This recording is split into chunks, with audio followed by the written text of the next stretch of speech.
Voilà, quand il terminait un plan, il disait bello, bello. Mais voilà, il avait touché quelque chose. C'est ce contact-là qu'il cherchait avec le cinéma, et c'était un contact profond. Et c'était déjà très inspirant de le sentir comme ça.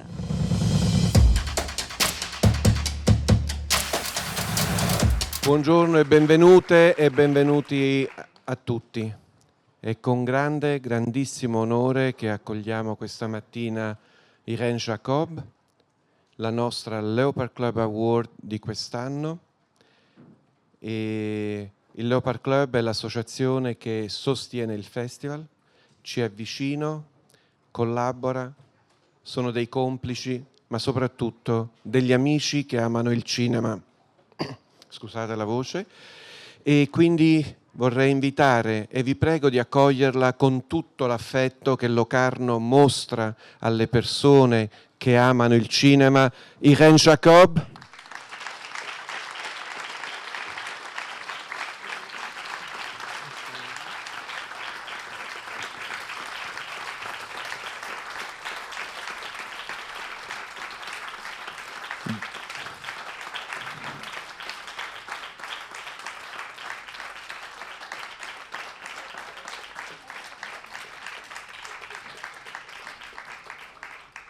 Dialogherà con Irene Julie Savary. Vi prego di accoglierla, anche lei molto vicina al festival. La conversazione sarà in francese. Vi prego di intervenire, di fare molte domande e soprattutto di gioire e godere di questo momento davvero unico. Irene Jacob è un'autentica musa protettrice del cinema che tutti noi amiamo. Reca con sé la storia del cinema,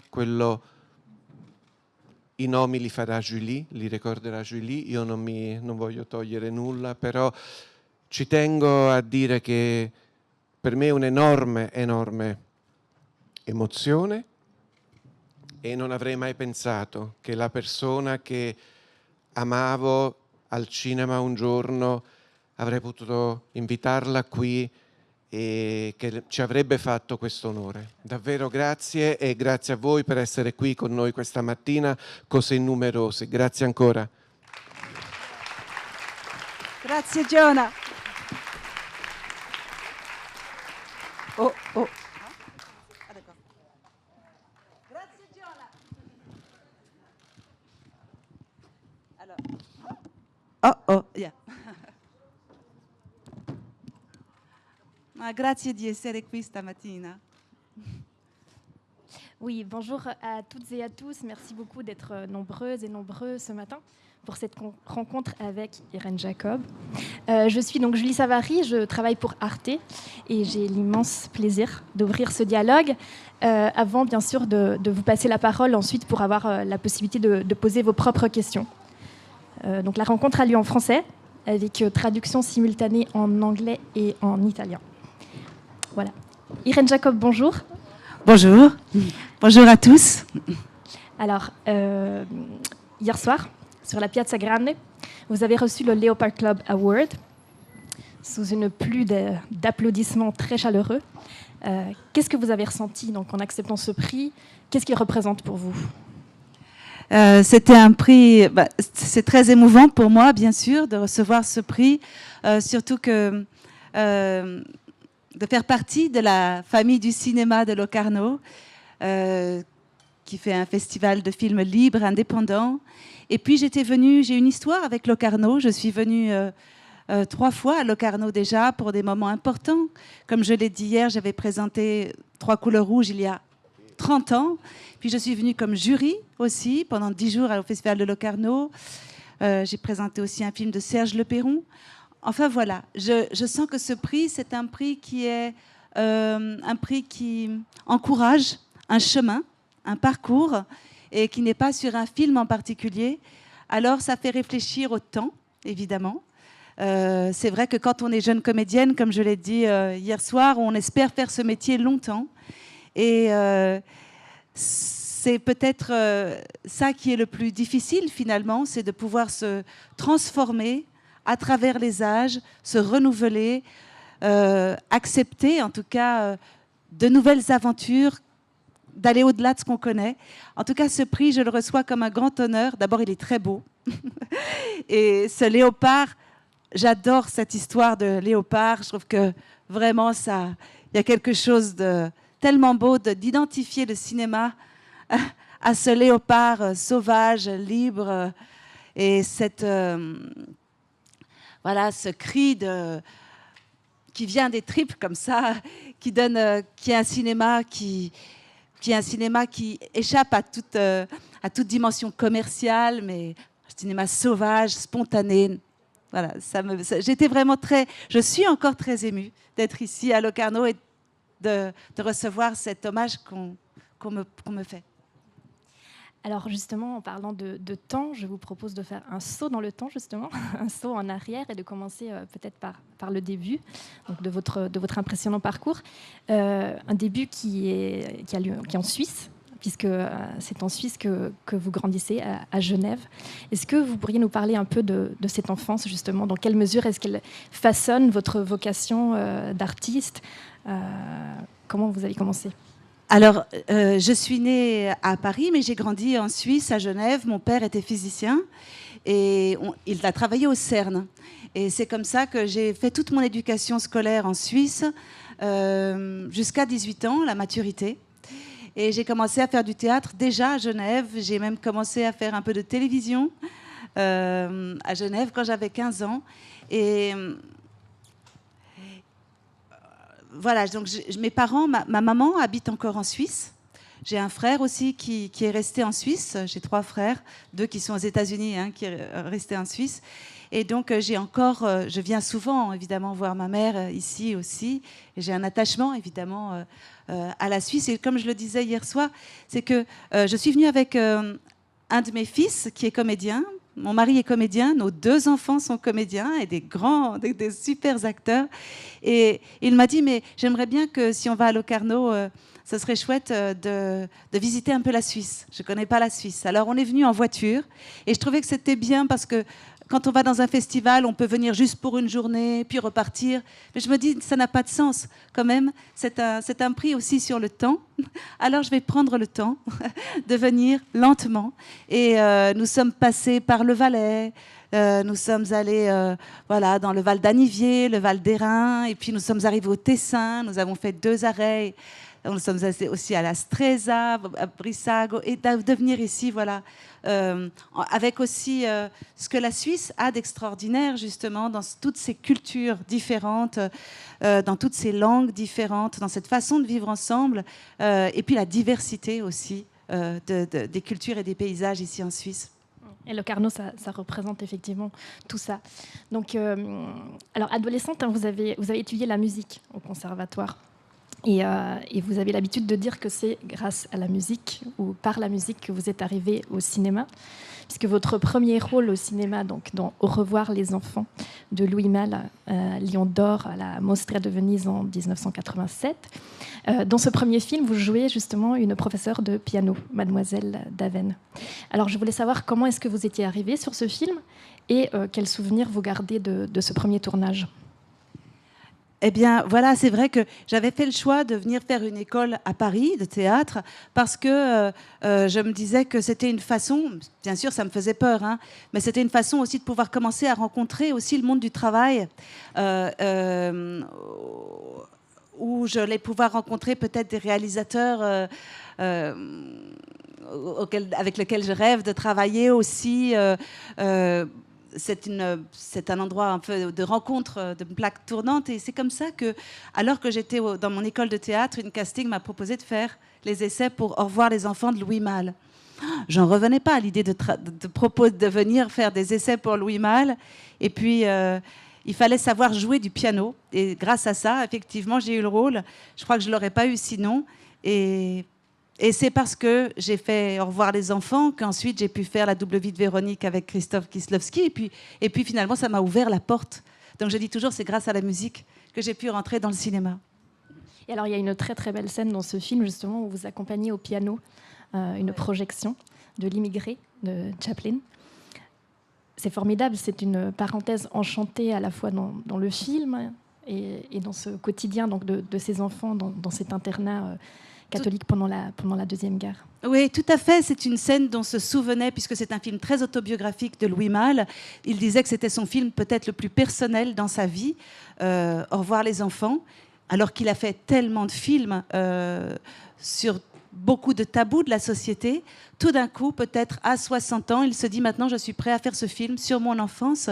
Si vous ne l'avez pas vu, c'est un très beau film où il est enfant avec un enfant juif et dans la même classe qui est caché et il ne sait pas qu'il est juif.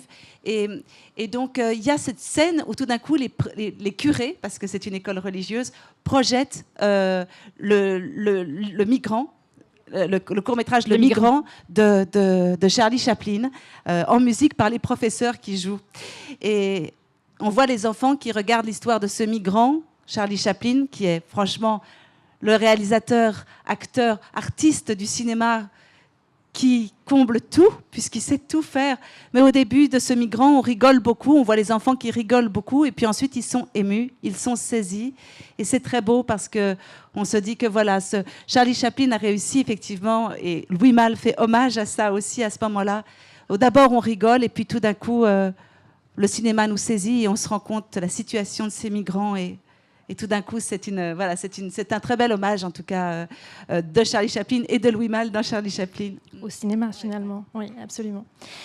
Et alors, les choses se sont enchaînées assez vite pour vous au début de votre carrière, puisque en 1991, vous décrochez donc le premier rôle dans La double vie de Véronique de Krzysztof Kieślowski. Comment s'est faite cette rencontre avec Kieślowski qui est si marquante donc, pour la suite de votre parcours ? Eh bien, Krzysztof Kieślowski avait vu Au revoir les enfants. Il m'a proposé de faire un casting. À ce moment-là, en plus, c'était particulier parce que c'était un moment où j'avais fait un film américain, indépendant, un tout petit film que j'avais adoré. Et j'étais sur le point de traverser les États-Unis avec mon amoureux, avec un Rent-A-Wreck. C'est des espèces de voitures qui sont déglinguées. Et on traverse les États-Unis en 10 jours pour les amener de la côte est à la côte d'est à ouest. Et en fait, on était sur le point de faire ça. Et puis, il y a une casting director qui s'appelle Margot Capelier qui me dit il faudrait venir à Paris pour faire les essais de La double vie de Véronique.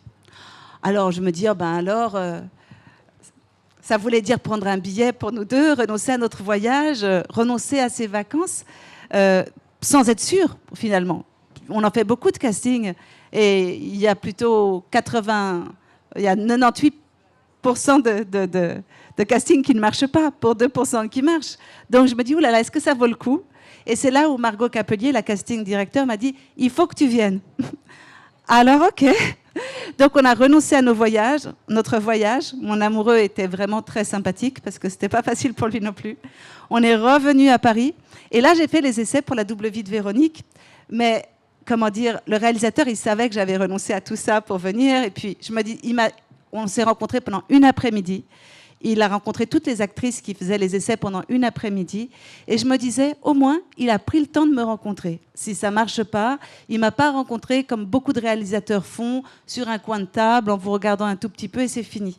Donc, j'étais quand même très touchée de cette rencontre. Et je me suis dit, ça valait la peine. Même si je n'ai pas le rôle, ça valait la peine. Puis ensuite, il m'a rappelé, 2 semaines plus tard, pour me faire cette fois-ci un entretien où on a discuté. Il me disait, j'ai besoin de savoir comment travailler, si on peut travailler ensemble. Et une chose qu'il m'a dit, c'est, je vais faire un film qui est peut-être comme un film que je n'ai jamais fait, puisque beaucoup de ces films étaient très sociaux ou politiques. Là, c'était un film poétique sur 2 femmes qui sont une en Pologne, une en France, et qui peut-être ont un lien, peut-être pas. Enfin voilà, c'est une poésie. Et il m'a dit, il ne faut pas être poétique quand on fait de la poésie. Il faut être très concret. Il faut que tu donnes des choses très personnelles. J'ai besoin que tu apportes beaucoup de ce que tu es. Et moi, je vais utiliser tout ça. Et voilà, donc c'est comme ça que ça s'est passé. Ouais. Et effectivement, alors, La double vie de Véronique, c'est un film un peu mystérieux, peut-être à l'image justement de ses héroïnes. C'est un film sur le double, sur les intuitions, sur le vertige aussi de la perte. Ça va être quand même difficile à préparer. Enfin, comment vous y êtes prise très concrètement, finalement? Tout à fait, parce que j'étais une jeune comédienne aussi à ce moment-là. J'avais peut-être 22 ou 23 ans. Et je terminais l'école, mais je n'avais aucune grande expérience encore de ce que c'est que de faire un grand rôle au cinéma. Or là, il y avait 2 rôles à faire. Et j'avais fait un stage de 15 jours avec un professeur qui avait fait l'Actor Studio, qui s'appelait Jack Garfein, que j'avais beaucoup aimé. Et mon amoureux m'a dit, mais pourquoi tu préparerais pas un coaching avec Jack Garfein sur les 2 rôles? Parce que Krzysztof Kieślowski, il était reparti en Pologne. Et la prochaine étape, c'est que je le retrouvais 10 jours avant pour faire le rôle. Et donc j'ai préparé ce rôle, parce que ma question, c'est comment est-ce qu'on aborde 2 rôles? Qu'est-ce qu'on fait?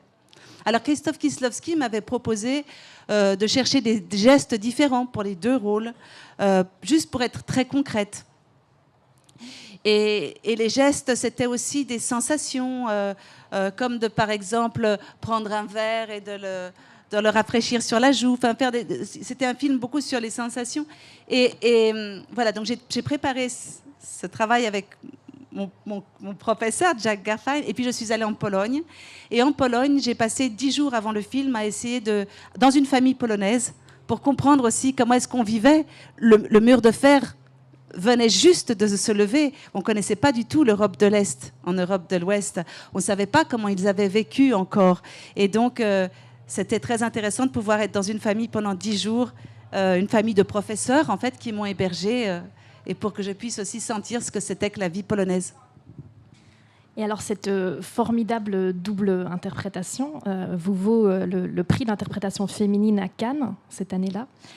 C'est une consécration qui arrive tôt dans une carrière, à seulement 24 ans, et qui s'accompagne peut-être, j'imagine, d'une certaine pression aussi pour la suite.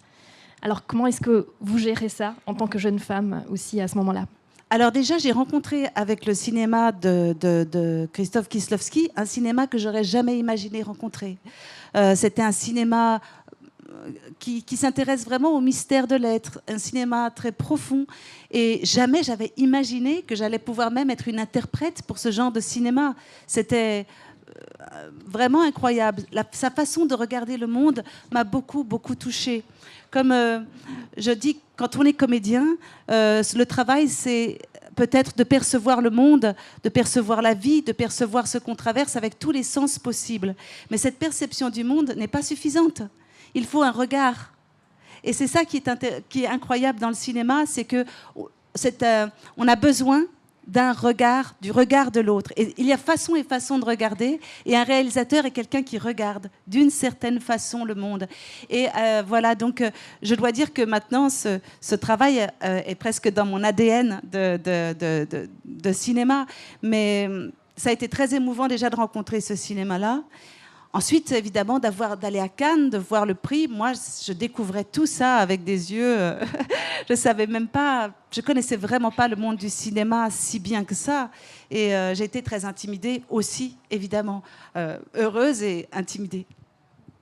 Et alors, 3 ans après, vous tournez nouvellement avec Kieślowski, donc dans 3 couleurs rouges, qui est le troisième et dernier volet donc, de sa trilogie, et aussi le dernier film du réalisateur. Comment est-ce que vous avez été dirigée donc, pour ce nouveau rôle qui vous a valu une 2e nomination au César et une au BAFTA? Eh bien, c'est vrai que quand j'ai fait d'autres films entre-temps, puis quand j'ai refait 3 couleurs rouges avec Christophe et Jean-Louis Trintignant, j'y pense d'autant plus que je vais le présenter tout à l'heure à 5h. Ça m'arrive souvent de présenter encore ce film parce qu'il y a des films comme ça qui vont au-delà des frontières et du temps. C'est assez incroyable comme ces films ont traversé le monde et les âges. Et aujourd'hui, Jean-Louis Trintignant, Krzysztof Kieślowski, beaucoup d'autres, Piotr Sobocinski, le chef opérateur, ne sont plus là, mais le film reste et est vivant. Et donc, je pourrais, bien sûr, je vais en parler tout à l'heure quand je présenterai le film, un peu du travail qu'on a fait à ce moment-là. Très bien, d'accord. Oui, et ce film reste et il est toujours d'une modernité exceptionnelle. finalement. Oui, je crois que Locarno sait faire la part belle au cinéma jeune de demain, mais aussi de se souvenir de la jeunesse des films d'hier. Parce que quand un film est jeune, il l'est pour l'éternité. Jeune, ça veut dire qu'il est inventif, qu'il est créatif. Et c'est vrai que ce sont des réalisateurs, Christophe Kieslowski certainement, mais Louis Malle, Michelangelo Antonioni, Angelopoulos, Rivette, enfin beaucoup de réalisateurs.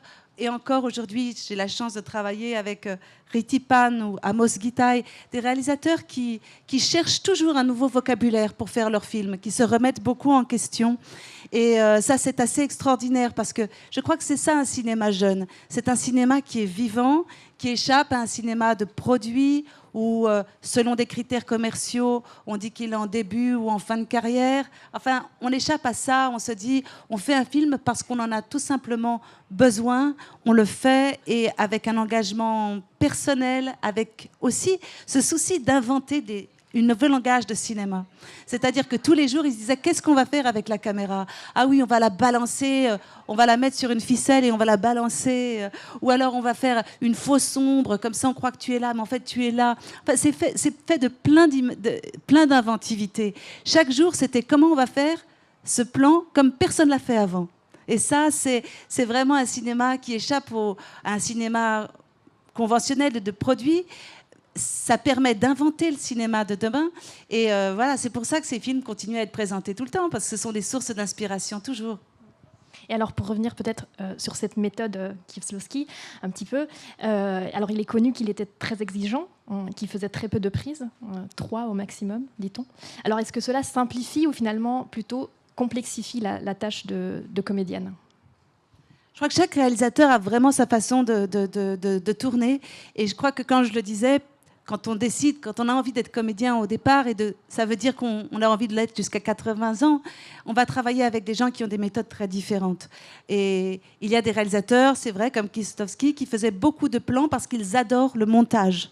Et leur intérêt aussi, c'est de faire l'écriture au montage et donc d'avoir le plus de plans possible, de faire peu de prises, mais une concentration très intense sur le plateau.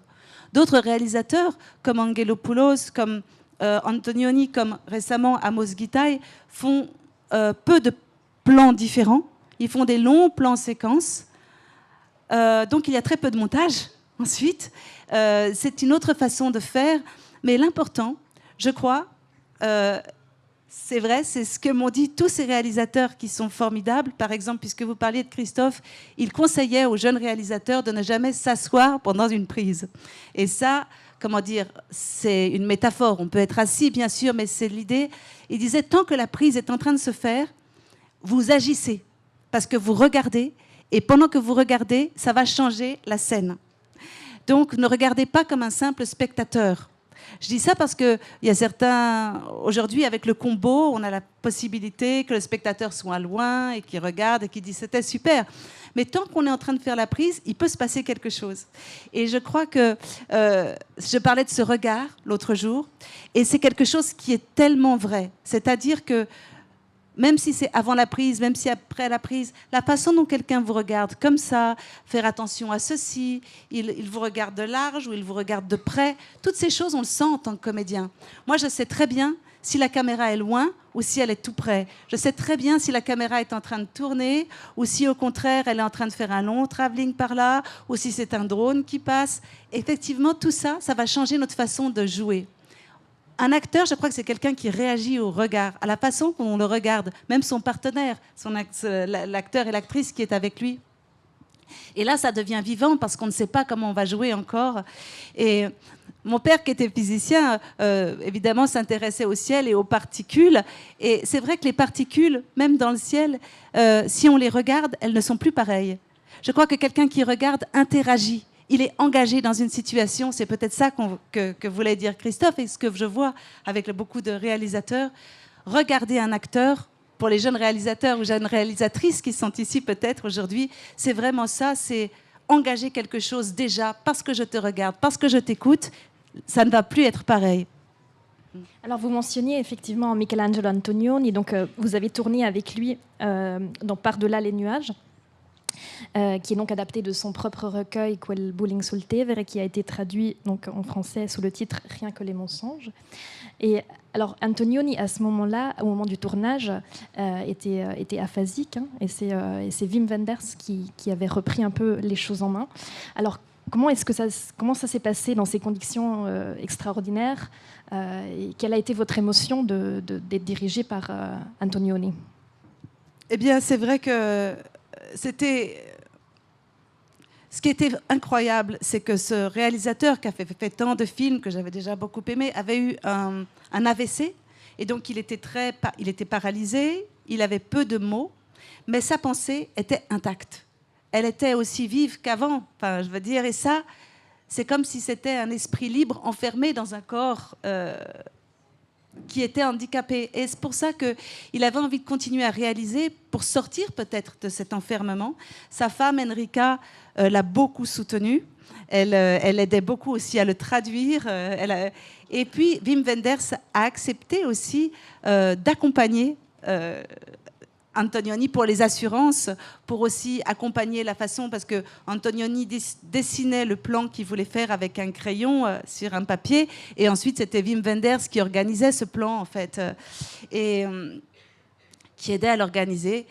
Moi j'ai trouvé ça, d'ailleurs je jouais en fait une femme avec Vincent Pérez qui se promène dans la ville et qui, c'est comme une soirée d'amour peut-être entre eux deux, mais demain, elle va au couvent et elle dit qu'elle aimerait sortir de son corps, qu'elle aimerait bien que le corps, ça fait trop de problèmes. Et je me disais, je crois que je disais beaucoup de mots qu'Antonioni pensait, c'est-à-dire qu'il était dans un moment où c'était pas par le corps que les choses s'exprimaient pour lui, mais il cherchait un autre vocabulaire qui puisse être aussi libre et voilà aussi. Donc c'était très émouvant parce que de nouveau, je crois que quand on rencontre un réalisateur sur un film ou une réalisatrice, on rencontre pas seulement un scénario, un rôle, un regard, mais aussi l'histoire d'une personne qui veut raconter cette histoire. C'est-à-dire qu'on est sensible, évidemment, de se dire, attends, s'il me fait raconter cette histoire, je vois bien, lui, tous les jours, la façon, la lutte, le combat que c'est d'être là, de devoir marcher 2 pas, Enfin voilà, je pourrais raconter beaucoup de choses sur Antonioni parce que c'était très émouvant. Lui, il avait un combo pour pouvoir nous regarder et il mettait les doigts sur nos silhouettes comme ça pour nous toucher. Et ça, même si, voilà, ce sont les choses qu'on sent, même si ça paraît voilà, juste une image. Et puis, il était amoureux de ses films. Il me demandait toujours quel film j'avais vu de lui. Et chaque fois, je disais, je ne sais pas, j'ai vu, par exemple... Identification d'une femme, alors il faisait bello, bello. Il était amoureux de ses films, mais pas d'une façon, vantarde. Ses films, pour lui, c'était sa vie, c'était ses enfants. Et il était quand il terminait un plan, il disait bello, bello. Mais voilà, il avait touché quelque chose, c'est ce contact-là qu'il cherchait avec le cinéma, et c'était un contact profond, et c'était déjà très inspirant de le sentir comme ça. Alors, à ce moment-là, votre carrière est plus que lancée à l'international, et vous recevez beaucoup de propositions de tous bords et de toutes parts. Et donc, comment est-ce que vous faites des choix? Qu'est-ce qui dicte vos choix de carrière? À ce moment-là, c'est vrai que je reçois beaucoup de propositions différentes. Je crois que j'ai beaucoup avancé intuitivement à ce moment-là parce que j'avais pas forcément une agence très organisée avec moi ou un entourage particulièrement organisé, parce que vraiment, quand même dire, je suis rentrée dans le cinéma aussi de cette façon-là, et je crois qu'intuitivement, j'ai choisi des réalisateurs ou réalisatrices avec qui j'avais envie de travailler. Parfois, je me suis trompée, parfois, c'était formidable. Et puis, je dis toujours que la vie, c'est une équation à plusieurs données. Dans le sens que quand on a 25 ans, on ne sait pas toujours exactement où on veut vivre. Est-ce que ça va être de vivre dans un autre pays, tout d'un coup, ou est-ce qu'on va tomber amoureux quelque part en Argentine, ou est-ce que ça va être ici en Suisse, on ne sait pas encore où la vie va vous convoquer. Parce que, bien sûr, on a notre carrière d'actrice, et ça, c'est un certain mariage, en quelque sorte, parce que c'est un métier qui est très possessif. C'est un métier qui est possessif parce que, d'abord, il prend beaucoup de place dans l'imaginaire, dans l'engagement, et puis, s'il vous dit demain, il faut partir, comme ça a été le cas quand je suis allée faire les essais pour la double vie de Véronique, et renoncer toujours à quelque chose qui devait se passer, qu'on avait organisé. Voilà, donc il y a bien sûr ce mariage-là, cet engagement-là avec ce métier, mais ensuite, je l'espère, on rencontre aussi quelqu'un dont on tombe amoureux, qui est un autre engagement, on fait peut-être des enfants, peut-être, avec qui voilà, on a aussi cet engagement-là.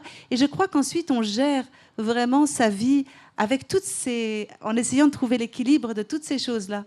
C'est quelque chose que je dis souvent quand je rencontre des jeunes comédiennes qui viennent me voir. Je leur dis, mais est-ce que tu sais quel film tu veux faire? Est-ce que tu sais où tu veux vivre?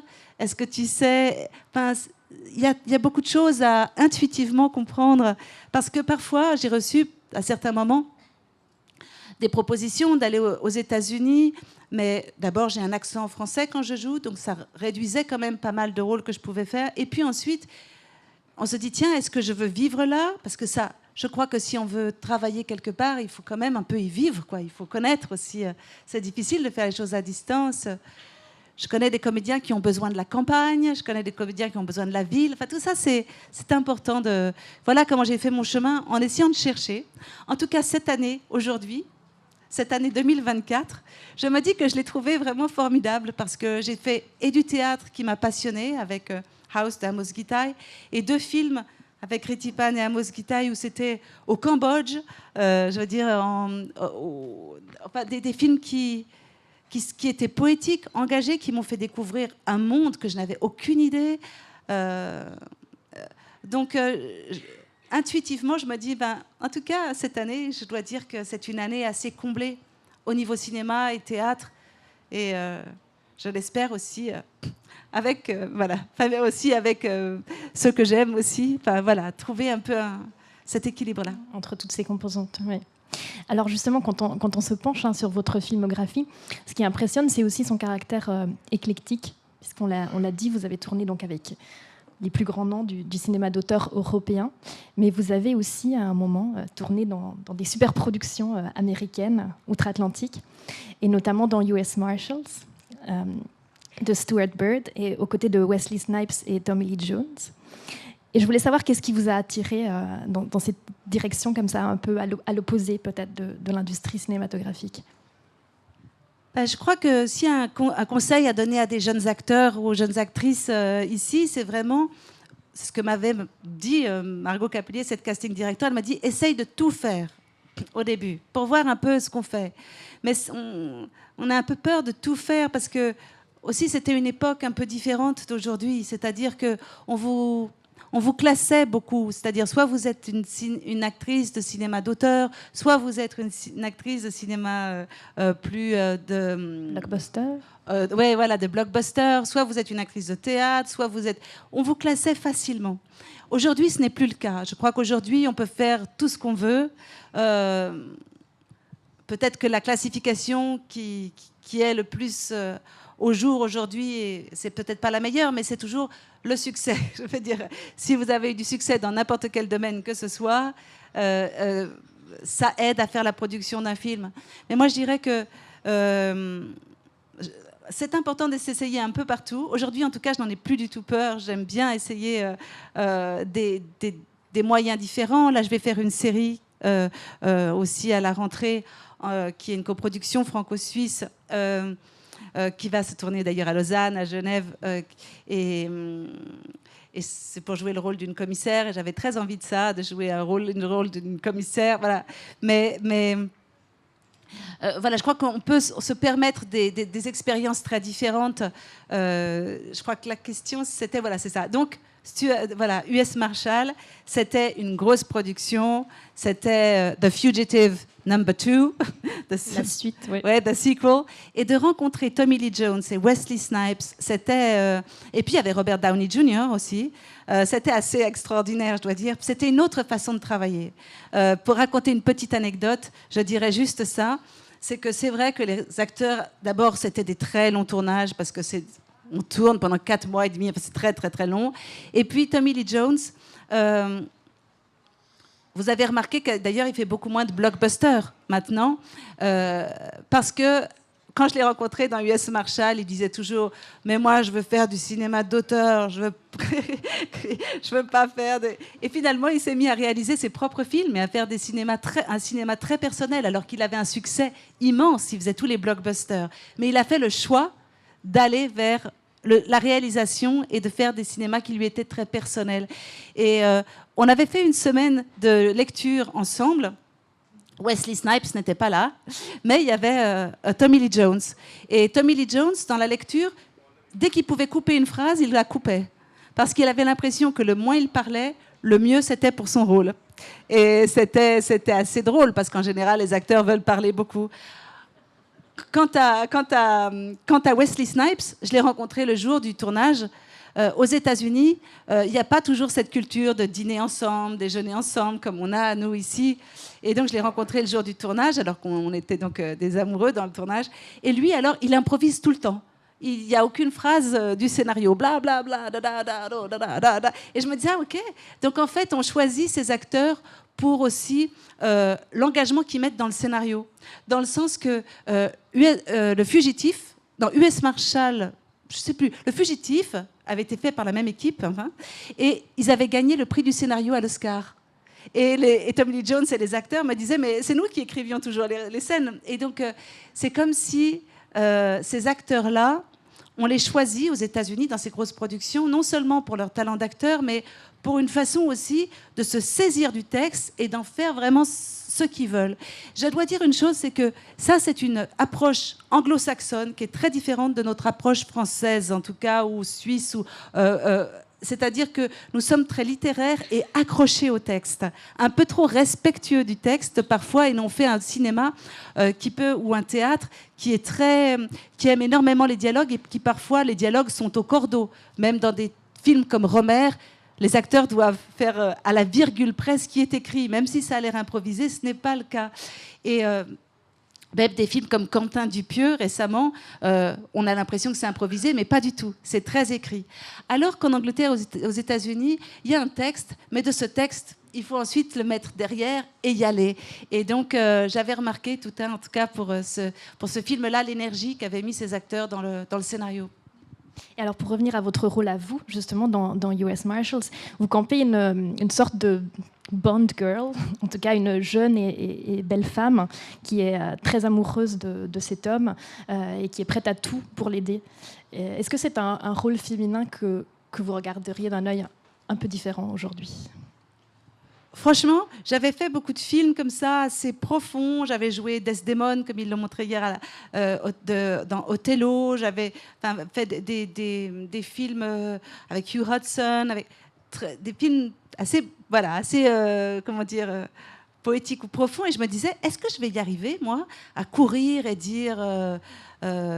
au secours, à dire ne lâche pas, voilà, d'être dans cette action-là. Je me demandais franchement, est-ce que je vais y arriver, quoi ? Est-ce que je vais être crédible ? Est-ce que de courir Et voilà, donc j'étais très fière d'y arriver comme ça. Mais il se trouve que dans cette production-là, il y a au moins 20 prises. C'est-à-dire, on refait la scène et tous les plans. Comme j'ai dit, on met 4 mois et demi pour faire le film. Ils font le film dans tous les plans possibles, et puis au moins 20 fois à chaque fois. Donc si on est mauvais, c'est très difficile, quoi. Je veux dire, il y a toujours au moins un moment où ils peuvent monter. Et puis, il y avait autre chose que j'ai remarqué dans ce film. C'était un film donc américain, et Stuart Baird, qui était le réalisateur, était un monteur. Et... il avait monté le film de Hugh Hudson et il était la première fois réalisateur. Et il y avait une grande équipe, parce que les équipes aux États-Unis sont beaucoup plus grandes que celles que nous connaissons ici. Et quand les producteurs étaient sur des grandes chaises, et ils regardaient tout ce qui se passait, comme ça, sur des télévisions. Et quand ils avaient décidé qu'ils ne voulaient plus le même chef opérateur, ou ils ne voulaient plus le même costumier, ou plus le même décorateur, ils les congédiaient, ils les remerciaient. Alors, chaque fois qu'on se disait au revoir, on se disait peut-être à demain. Bon, nous, les acteurs, évidemment, c'est sûr qu'on en allait nous retrouver demain, parce qu'on ne pouvait pas changer ça, les acteurs et les actrices. Mais c'était un peu le côté, voilà, c'est une industrie, on fait les choses, quand ça marche, sinon, don't take it personal, but OK. Voilà, c'était très bizarre, c'était pas la même façon de faire. Donc voilà, mais en tout cas pour moi c'était une très bonne expérience et puis je suis contente. J'ai été très amie avec Paul Auster, et Paul Auster qui nous a quittés cette année. D'ailleurs le 2 mai, j'ai fait un film avec lui qu'il a réalisé et on est restés très amis. Et il me disait tu ne te rends pas compte, chaque fois que j'allume la télé, il y a US Marshall qui passe à la télé. Il me dit c'est incroyable. Bon, au début je l'ai regardé chaque fois, maintenant je le regarde plus parce que... Mais il m'a dit mais c'est incroyable, ce film il est tous les jours sur la chaîne. Alors pour revenir peut-être à votre style de jeu maintenant, on a souvent relevé donc chez vous un talent instinctif, une capacité comme ça à se fondre véritablement avec les personnages que vous incarnez. Comment est-ce que vous dessineriez la façon que vous avez d'envisager le jeu d'actrice, le métier? Comment j'envisage le jeu? Oui. Je crois que comment on envisage le jeu, ça change. Hein. C'est vrai qu'il y a des réalisateurs qui vous proposent de jouer différemment. Et ça, c'est formidable parce que ça nous permet aussi, il n'y a pas une façon de jouer en fait. Bien sûr, vous allez, si vous êtes jeune comédienne, faire un cours, on va vous proposer une méthode, mais peut-être qu'on va vous proposer dans une école 5 professeurs différents et ce sera 5 différentes méthodes. Est-ce que cette méthode, elle va être une préparation physique ? Ou est-ce que cette méthode, ça va être une préparation, une recherche à travers les livres, à travers des documentaires, pour comprendre le rôle qu'on va jouer, dans quel milieu social il est, quel milieu culturel, quelle nationalité, dans quel environnement de travail il est. Est-ce que ça va être de rencontrer des personnes qui sont... Donc ça, c'est la partie préparation. Bien sûr, il y a le texte à apprendre, il y a l'histoire aussi à apprendre, puisque dans un film de cinéma, contrairement à une pièce de théâtre, on peut commencer par la dernière scène, puis le lendemain faire la scène du milieu, puis dans une série, il y a carrément... Alors on parle d'un certain arche de personnage ou d'histoire, c'est-à-dire que le personnage commence ici, puis va là, là, là, là, là. Et donc, on essaye de voir, de bien comprendre, en tout cas, cette trajectoire dans l'histoire. Et pour moi,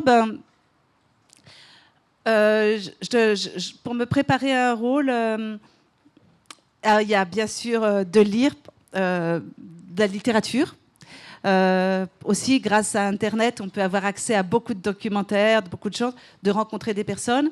Et puis, avant de commencer une scène, j'aime bien aussi choisir des musiques qui m'accompagnent pendant le tournage aussi. Parce que je crois qu'un personnage, il a un rythme, il est engagé dans la vie, on ne se rend pas compte, mais il y a une musique en chacun de nous, en fait, qui change.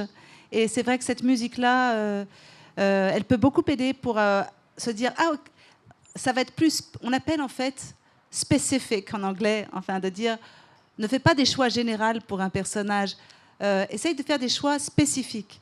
Alors si tout d'un coup tu as envie d'écouter cette musique aujourd'hui, tout de suite ça veut dire que tu as choisi, tu sais pas comment ou pourquoi, ça peut être très intuitif, mais tu as envie de cette musique pour cette scène-là. Peut-être que cette nuit tu as rêvé de quelque chose et te voilà sur le plateau ce matin. Certainement que l'inconscient, si on travaille bien quelque chose, l'inconscient aussi se met à faire son travail.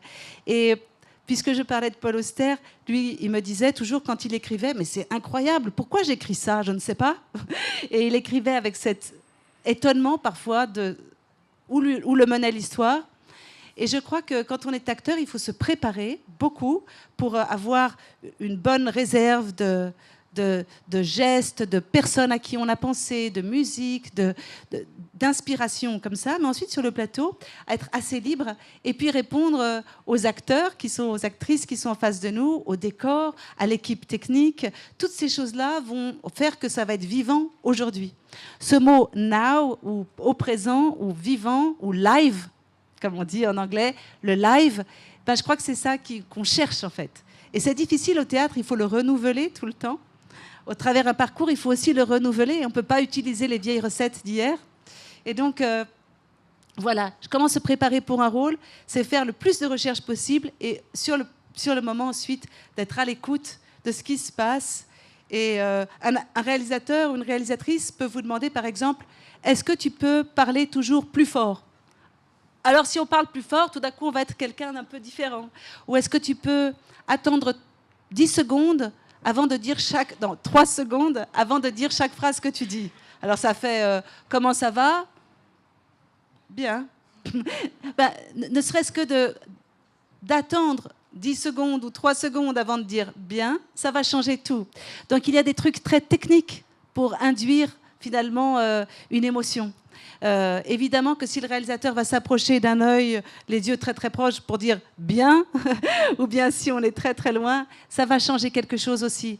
Donc ensuite, je crois que c'est se préparer beaucoup, et puis ensuite faire confiance qu'il y a un travail intuitif qui va se passer, qui est libre, comme le léopard, c'est-à-dire un travail qui va vous surprendre, qui est l'inconscient et qui va s'exprimer. On n'ose pas toujours donner place à cet inconscient. On a peur qu'il nous engage dans des endroits qu'on ne connaît pas. Si ça se trouve, on est mauvais. C'est chouette, quand on a le temps sur un plateau, d'oser être mauvais, de faire des choses qui ne sont pas bonnes, pour que tout d'un coup, une chose bonne émerge. Ça, c'est vrai qu'on ne peut pas toujours faire que le bien. Il faut savoir que quand on se lance, il ne faut pas avoir peur de faire des... Surtout avec une caméra, on sait qu'il y aura plusieurs prises. Alors vas-y, essaye une chose, même si ce n'est pas le bon, on en fait une autre, c'est pas bon, et tout d'un coup, waouh, ah ok, c'était ça, et on est surpris, et à la fin de la journée, on se dit, waouh, j'aurais jamais imaginé que cette scène était comme ça. Et alors au théâtre, puisque vous mentionniez justement votre travail au théâtre, c'est ce qu'on fait pendant les répétitions, mais ensuite on n'a pas plusieurs prises justement. Qu'est-ce que vous appréciez justement de ce travail sur les planches ? Ce travail sur les planches, il est exigeant aussi parce qu'on a bien répété la pièce, on la connaît bien, on a peur évidemment pour la mémoire. Il y a ce truc-là qu'il ne faut pas avoir de trou de mémoire et c'est quelque chose... La mémoire est quelque chose qui est quand même... on se dit, bon, je vais être sur le plateau et je vais peut-être avoir un blanc, c'est-à-dire tout d'un coup, le blanc, c'est... Et maintenant, qu'est-ce qui se passe ? Et alors, le rêve récurrent de toutes les actrices et acteurs du théâtre, c'est... je dois rentrer sur scène, mais pourquoi j'ai oublié d'apprendre mon texte ? Je savais pourtant que j'allais jouer. Où est-ce qu'il n'y a pas un texte qui est là, derrière, dans les coulisses, et chercher le texte partout, et ne pas trouver le texte, et se dire, mais qu'est-ce que je vais faire ? Je vais devoir improviser. Et si c'est en alexandrin, c'est encore plus difficile. Le public va comprendre que je ne sais pas mon texte, et je ne sais même pas ce que je dois dire. Donc ça, c'est vraiment le rêve que tous les acteurs et toutes les actrices font, et il est terrible. Ou bien alors d'être dans les coulisses et chercher la porte pour entrer sur la scène et ne pas la trouver. Donc voilà, ça, ce rêve, c'est la peur du comédien. Et c'est sûr que cette peur-là, on la rencontre chaque fois qu'on va sur scène. C'est difficile parce que d'un côté, il faut être libre et se dire, OK, maintenant, advienne ce qui adviendra. Souvent, quand il y a un blanc, quand tout d'un coup, un acteur ne sait plus son texte, si on est deux sur scène, on peut le rattraper. On peut lui poser une question. Et c'est assez amusant parce qu'ensuite, il sort presque comme d'un malaise vagal, où tu veux dire, c'est comme... Oh, et tout d'un coup, les choses sont très vivantes parce qu'il y a eu ce blanc, il y a eu cette partie inattendue, en fait. Mais c'est très difficile de la laisser advenir, surtout quand on est tout seul à tenir quelque chose. On a tellement peur de rater le coche. Et alors, il faut contrôler et ne pas contrôler. Ça, je crois que c'est la chose qui est la plus difficile. Et puis, quand on connaît très bien un texte, on va le rejouer et on ne peut pas repenser. Quand on joue un texte, eh bien, on a des images qui accompagnent ce texte. On pense à des gens, on pense à des situations. S'il y a des scènes douloureuses, on pense à certaines scènes. Mais elles ne peuvent pas être les mêmes chaque soir. En fait, étonnamment, si on utilise une image mentale, elle peut nous aider pour jouer une scène. Mais 3 jours plus tard, si on utilise la même image, ça ne marche pas. L'image est morte, il faut la retrouver. Il faut retrouver une autre. Ça, c'est exigeant. Pourquoi je veux dire cette phrase aujourd'hui ? Il faut retrouver. Pourquoi je veux jouer ce rôle aujourd'hui ? Et peut-être que, oui, j'ai rencontré quelqu'un au supermarché ce matin, il y avait cette scène, et voilà, on va jouer avec ça aujourd'hui. Ou ah, j'ai entendu cette image à la radio, cette personne qui parlait de ça, et je vais jouer avec ça aujourd'hui. On ne sait jamais trop, en fait, mais c'est un petit peu comme ça. D'utiliser des images toujours à renouveler.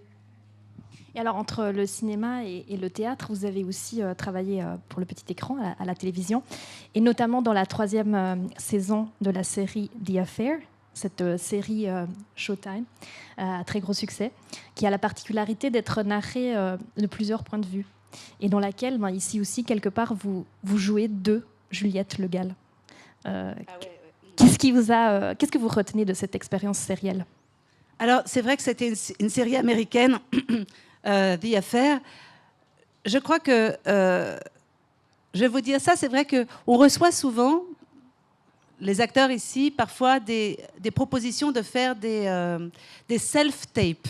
C'est le nouveau truc maintenant. C'est-à-dire qu'on prend son téléphone et on se filme soi-même en train de faire une scène. Et puis, c'est envoyé un casting très loin qui va regarder au moins 3000 tapes et qui va ne pas vous répondre. En général, c'est ça. Donc, c'est un peu décourageant. Et je sais que les acteurs américains, ils font 3 tapes par semaine où ils apprennent des textes, où ils font des choses pour... Nous, ici, on a un rapport un peu différent. Le réalisateur ou la réalisatrice rencontre peut-être 15 personnes d'abord. C'est un rapport très différent. Donc, c'est vrai que ça peut être très décourageant. Moi, j'ai jamais reçu un rôle avec les self-tapes. Mais ce rôle-là, The Affair, c'était pas un self-tape. Et je crois que si j'avais fait un self-tape, je n'aurais certainement pas eu le rôle. Mais c'était une autre façon de faire. C'était des réalisateurs qui avaient beaucoup aimé le film de Kieslowski, et qui s'étaient dit, tiens, on va choisir une actrice française à qui on peut penser. Puis, voilà, ils avaient un souvenir affectif. Et en fait, ils m'ont dit, est-ce que tu es d'accord de jouer ce rôle ? J'ai lu les 2 premiers épisodes, mais les autres épisodes n'étaient pas écrits. Et c'était super chouette, parce que elle m'a dit, si tu l'acceptes, on va écrire pour toi. Oh, ok, c'est super. Donc c'était vraiment... Et puis la particularité de The Affair, c'est que c'est vu de points de vue différents de personnages, la même scène. Et donc c'était avec des acteurs... Bon, c'était avec Dominic West, qui est un acteur extraordinaire. Et donc j'ai beaucoup, beaucoup aimé faire cette série. Et alors, parmi toutes vos passions, vous êtes aussi souvent revenu à la première, donc à la musique. Et vous avez sorti plus d'un album composé avec votre frère. Alors peut-être vous pouvez nous parler aussi de ces notes de jazz, de ces paroles, de ce travail-là d'interprétation. Oui, j'ai 3 frères et le plus jeune frère qui a 50 plus que moi est musicien et guitariste de jazz à New York. Et je dois dire que dans mon enfance, ce frère a été comme un soleil. Vraiment, j'adorais ce frère. Je faisais tout pour lui plaire. Je le trouvais extraordinaire et tout ça. Et puis, il est parti assez tôt pour étudier la musique aux États-Unis. Puis ensuite, il est allé à Paris. Et là, quand je suis arrivée à Paris, j'ai cohabité avec mon frère pendant 5 ans. Puis, il est parti au Brésil pour rencontrer la musique du Brésil, puis aux États-Unis. Et je me suis dit, voilà, c'est fou parce que j'avais une relation très proche avec lui, aventureuse, dans le sens on découvrait chacun nos métiers, nos passions, avec les difficultés. Et maintenant, on va se voir tranquillement, lui avec ses enfants, moi avec nos enfants. Et comment ça va ? On va avoir une relation un peu polie, sympathique, où on va se voir comme ça dans les fêtes de famille de temps en temps. Et j'en avais un peu de nostalgie. Et je me suis dit, mais Francis, pourquoi est-ce qu'on ne fait pas un album ensemble ? Et donc, on a fait ça. J'ai écrit les textes, lui aussi écrivait les textes. Lui, il a fait toute la musique. Et puis, j'ai chanté, il a fait toutes les... Et on a eu énormément de plaisir à faire ce premier disque qui s'appelait « Je sais nager », qu'on a tourné beaucoup aux États-Unis, en Colombie, en France, dans des façons très artisanales. Nous ne sommes pas rentrés... Nous aurions aimé, évidemment, rentrer dans les radios, mais en fait, pour rentrer dans une radio, on a réalisé aujourd'hui à quel point c'est un investissement de plusieurs disques, en fait. Rentrer dans la musique, il faut être à plein temps dedans. Or, moi, j'avais aussi mon métier. Francis aussi avait ses groupes aussi aux États-Unis. Mais on a fait un autre disque ensuite qui s'appelle « En bas de chez moi ». Et voilà, ce sont 2 œuvres communes qui ont eu le mérite de se faire parce qu'on avait envie de le faire ensemble. Et je crois que ce sont 2 disques qui sont très artisanaux, qu'on a pensé, rêvé ensemble et que j'aime beaucoup.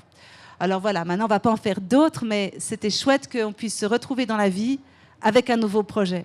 Parce qu'effectivement, maintenant, quand on se téléphone, c'est alors, comment ça va, etc. Mais il y a plus, ah non, mais sur ce disque, il ne faut pas que tu fasses cette musique. Enfin, il y avait autre chose. On a vécu des choses formidables. Et vous n'avez pas écrit que des paroles de chansons, hein. Vous avez aussi écrit et publié un roman, Big Bang, sorti en 2019 chez Albin Michel. Alors moi, j'aurais voulu savoir qu'est-ce qui vous a donné envie d'écrire et qu'est-ce que vous en avez tiré?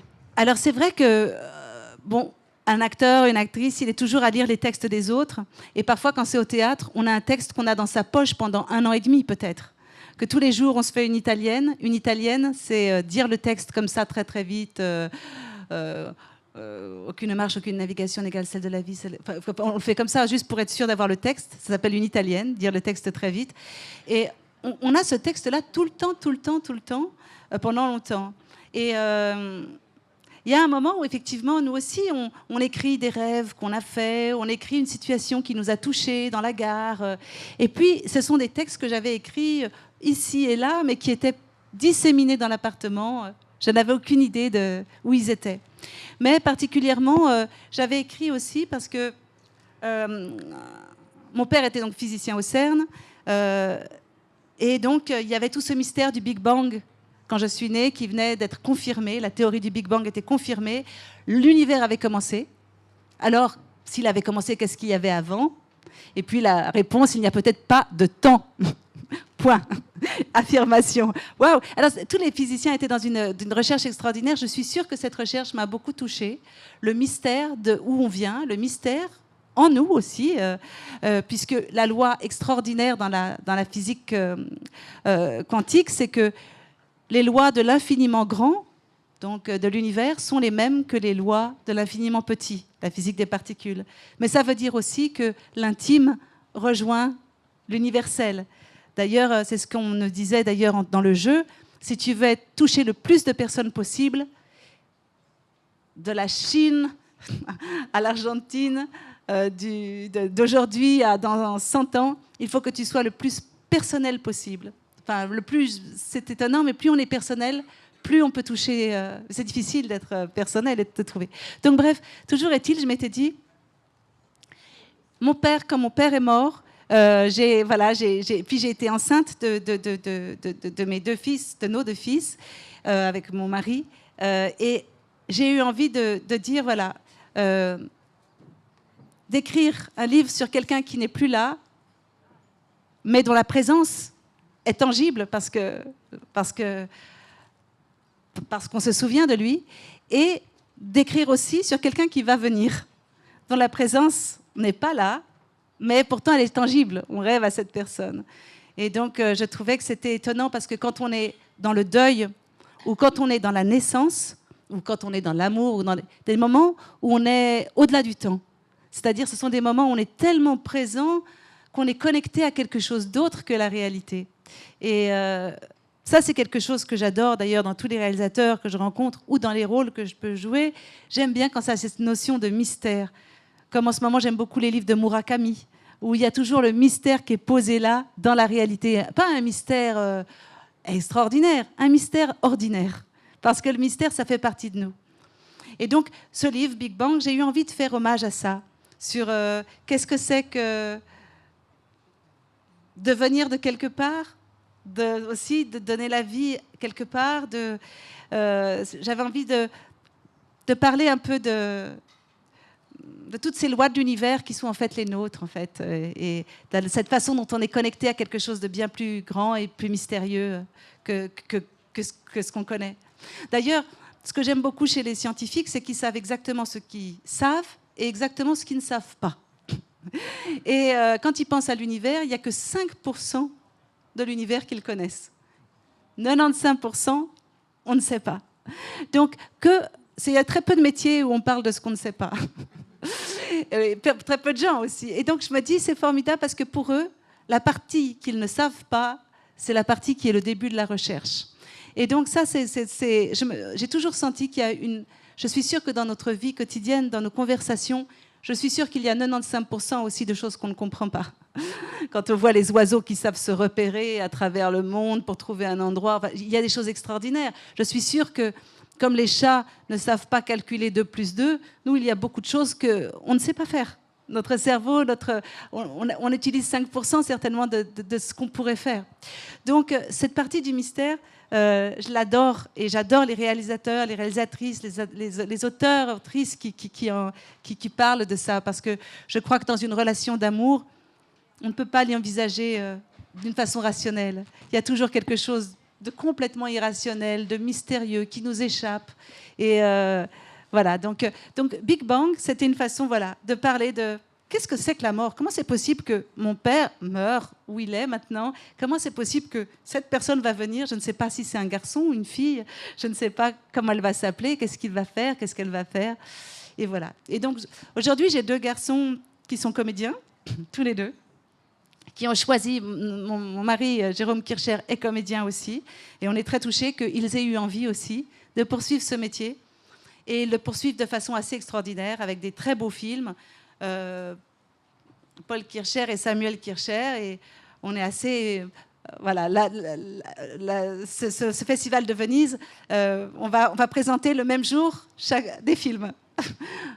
Donc ça va être assez émouvant quand même de présenter à la Mostra de Venise chacun des films. Ouais. Bah justement, ça va être ma prochaine question. Vos 2 fils donc, qui se destinent à de grandes carrières de comédiens, vous leur donnez des conseils? Alors au début, je leur ai donné des conseils, bien sûr. Ils m'ont demandé de répéter mes textes, ils m'ont aidé à répéter mes textes, par exemple. Ou, je leur ai... En fait, ils faisaient beaucoup de musique, eux aussi. Et donc, on répétait beaucoup les chansons qu'ils devaient chanter. Parce que quand on chante une chanson, c'est très personnel. C'est difficile parce qu'il n'y a pas vraiment un rôle. Et pourtant, il faut être là sur le plateau et donner quelque chose avec cette chanson. Et c'est un bon exercice, je trouve. Et en tout cas, eux disent qu'ils viennent de la chanson parce qu'ils ont fait beaucoup de rock. Et quand on est dans le rock, il faut engager les autres, il faut s'engager, il faut être dans la musique, il faut... voilà, c'est un bon apprentissage. Et donc oui, au début, on leur donnait des conseils, et aujourd'hui, c'est eux qui nous en donnent. Par exemple, hier, je devais faire un long discours, enfin un long discours. Voilà, on m'avait dit à peu près 10 minutes là, pour le Léopard Club. Et donc, j'avais dit à mon fils, parce que, comme je l'ai dit, on est venu tranquillement en voiture, et je lui ai dit, un soir, je lui ai dit, je vais écrire ce que je vais dire. Et il m'a dit, mais maman, tu vas pas le lire quand même, le discours. Je dis, ah bon? Il me dit, mais non, tu dois dire. Je dis, ah d'accord, ok. Et puis ensuite, hier, il y a mon autre fils qui est en train de tourner quelque part. Il me dit, alors qu'est-ce que tu vas dire dans ton discours? Je lui dis, je vais dire ça, ça et ça. Il dit, maman, mais quand tu reçois un prix d'honneur, tu peux pas être sérieuse. C'est pas possible, tu peux pas être sérieuse, ça se fait pas, quoi. Il faut être là. C'est lui qui vous a conseillé alors de rougir pour Léopard? Non, mais c'est vrai que j'ai trouvé que c'était super charmant qu'il me dise ça. C'est-à-dire, il me dit, non, tu n'es pas là pour faire une conférence ou expliquer des choses. Tu es là pour dire, waouh. Et je dis, ah ok, d'accord. Donc j'ai trouvé super, parce qu'une fois qu'il m'a dit ça, parce que quand j'ai parlé ensuite au Léopard Club, bon, à la Piazza Grande, c'était différent, c'était une petite moment, mais je me disais, ok, voilà, l'idée, c'est vraiment, c'est ça, c'est d'être, en fait, tu sais qu'on commence à être un peu sérieux et d'expliquer les choses, ça craint, parce que qui est-ce qu'on est pour expliquer quelque chose? Alors aujourd'hui, au-delà des nombreux rôles que vous continuez d'accepter, vous êtes également présidente de l'Institut Lumière à Lyon. Donc, dont la mission est de conserver le patrimoine du cinéma et de transmettre aussi la cinéphilie. Qu'est-ce qui vous tient à cœur dans cette activité-là? Eh bien, il y a 3 ans, c'est vrai qu'on m'a proposé d'être présidente à l'Institut Lumière, tout le conseil administratif et Thierry Frémaux. Et ça a été un grand cadeau pour moi. J'étais très, très émue.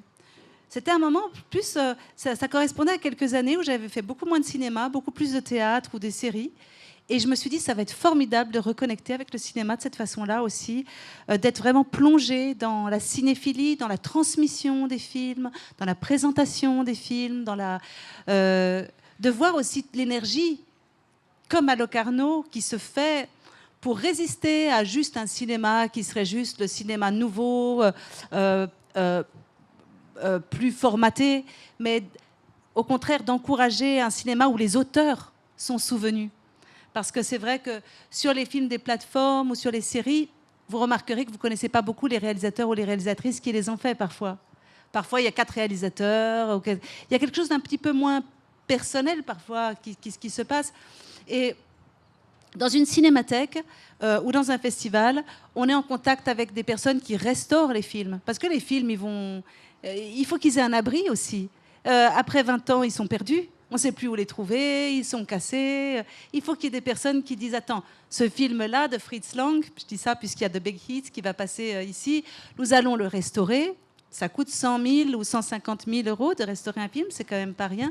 Ensuite, quand il est restauré, ça va lui permettre tout d'un coup d'être projeté dans tous les festivals de nouveau, de sortir en DVD, de lui redonner une vie.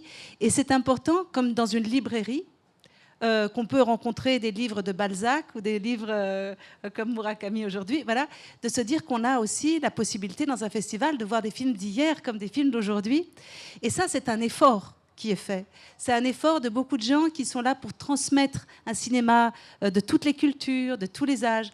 Et donc voilà, à l'Institut Lumière, en plus, c'est un institut qui a un musée, puisque les frères Lumière ont inventé le cinéma. Voilà, donc c'est quand même incroyable que ceux qui ont inventé le cinéma s'appellent Lumière. Hein. Ça, c'est quand même assez extraordinaire. Et donc, voilà, se rendre compte que ce cinéma, il est là. On parlait du Léopard Club, tout à l'heure, Giona Nazzaro, des gens qui soutiennent effectivement financièrement aussi ces festivals. Vous, le public qui êtes là et qui le soutenez aussi par votre présence, quand on voit cette Piazza Grande avec 8000 personnes, ça répond tout de suite que oui, c'est important ces festivals, c'est important de se retrouver aussi, de pas seulement voir un cinéma sur son téléphone dans sa chambre, mais de le voir en grand, d'être dans une aventure on voit les choses en grand, d'une façon personnelle, avec des rencontres, une expérience, que ce soit maintenant le cinéma comme une expérience. Donc voilà. C'est ce qu'on poursuit en tout cas à Lyon, comme on le poursuit, je vois, dans un festival comme Locarno. Et c'est une énergie, il y a beaucoup de gens, il y a des équipes derrière qui sont là et qui donnent à plein temps tout ce temps pour que vous puissiez aussi répondre présent. Et ça n'existerait pas sans votre présence à vous, c'est sûr. Eh bien justement, le public, le temps presse, il faut absolument qu'on vous donne la parole. On a le temps ? Ah ben oui, on va pas être suisse, on va prendre quelques questions quand même. Manifestez-vous et posez vos questions de façon succincte pour que le maximum de personnes puissent s'exprimer, s'il vous plaît.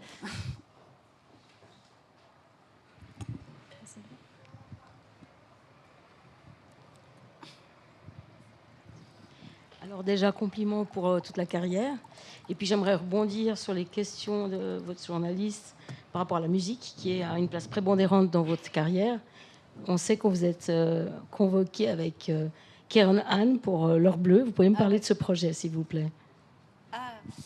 Eh bien, voilà, c'est vrai que je suis heureuse. Chaque fois qu'il y a un projet de musique qui se présente, ça peut être au théâtre, ça peut être... J'aimerais bien faire une comédie musicale dans un film. C'est pas encore arrivé, mais à l'opéra...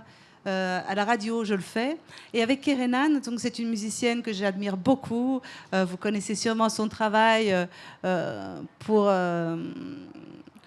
Enfin, voilà, elle a fait tellement de films, non, elle a fait tellement de musique, dont Le Jardin d'hiver, peut-être que vous connaissez. Je voudrais du soleil vert, dans mon jardin d'hiver. Mais ça, c'est une chanson qui a fait un peu le tour du monde pour elle, mais elle, c'est une songwriter qui a fait tellement de chansons. Et on fait un projet ensemble, on aime beaucoup la poésie, et on fait un spectacle qui s'appelle Où es-tu ? Parce que finalement, c'est quand on se téléphone, c'est toujours la question qu'on commence. Ah, tu es où ? T'es où ? Et c'est une façon de répondre. Tu es où en toi, dans ta vie à ce moment-là aussi ? Où tu es ? Qu'est-ce que tu fais ? Etc. Et on le répond en poème, en histoire et en chanson. Et donc c'est un spectacle qu'on tourne depuis maintenant, je sais pas, 3 ans. On va le jouer d'ailleurs à la Chaux-de-Fonds le 10 septembre, c'est ça. Et puis on le joue de temps en temps dans plusieurs villes et c'est un plaisir chaque fois. Il y a et bien sûr avec nous des poètes comme Éluard, comme je veux dire des poèmes, Emily Dickinson. Il y a aussi des poètes d'aujourd'hui comme Germaine Koumé Aloanate du Togo. Enfin, voilà, c'est un spectacle qu'on aime en tout cas beaucoup. Et puis on aime bien l'idée qu'on peut se retrouver n'importe où et faire le spectacle. Enfin, ici à Locarno, demain. Enfin, il n'y a rien, il y a juste une guitare, un piano s'il y a, et puis 2 micros. On me fait signe qu'il y a une seule question encore possible. D'accord. Qui a la meilleure? Je crois que vous étiez manifesté. Oui, monsieur. On va en faire 2. Allez, 2 en 1. Allez-y. Juste là. Bonjour. Ça marche? Oui. J'avais juste une question. Si, étant plus jeune, vraiment assez petite, vous aviez eu toujours envie d'être actrice, et encore plus étant donné que vous avez travaillé sur des productions françaises et internationales, aussi à l'international, dans des productions américaines. Si j'ai fait ça? Si vous aviez comme projet étant plus petite. Alors voilà. Alors bon, j'imagine que vous voulez être actrice, peut-être, hein? Oui. Et vous habitez où ça? En Suisse, à Neuchâtel. À Neuchâtel. Ouais. Eh bien, écoutez,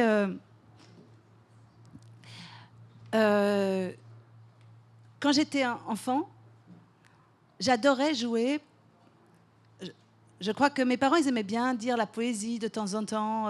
Ou parfois, s'il y avait une fête familiale, j'adorais jouer ma grand-mère ou mon père. On faisait ce genre de choses. Donc, c'était vraiment une façon de jouer très intuitive et très, comment dire...